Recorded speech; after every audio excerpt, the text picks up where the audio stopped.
So இந்த Sunday நம்ம போனது கோணியம்மன் டெம்பிள். 2 நாள் முன்னாடி தான் திருத்தேர் ஊர்வலம் முடிஞ்சுதுங்க. அது கூட்டமாக இருக்குங்கிறனால அம்மா கூப்பிட்டு போகல.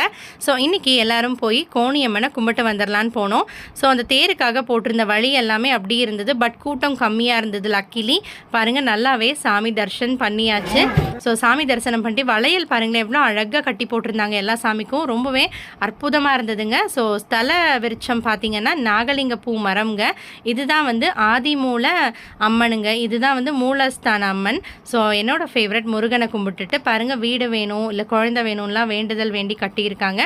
இங்கே ஃபேமஸ் பார்த்திங்கன்னா தம்பதி சமைந்தரோட இருக்க நவகிரகம்ங்க. ஸோ எல்லாமே முடிச்சுட்டு என்னோடய குட்டிக்கு நிறையா விளையாடுறதுக்கு பொருளெல்லாம் வாங்கிட்டு வந்தாச்சு.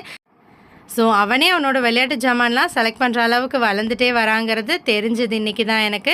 ஸோ ஒரு மதராக நான் ரொம்பவே ஹாப்பியாக ஃபீல் பண்ணேன். இன்றைக்கி சண்டே எங்களுக்கு ஃபன்ஃபில்டாக அமைஞ்சது. நீங்களும் எப்போவுமே ஹாப்பியாக இருங்க. தேங்க்யூ.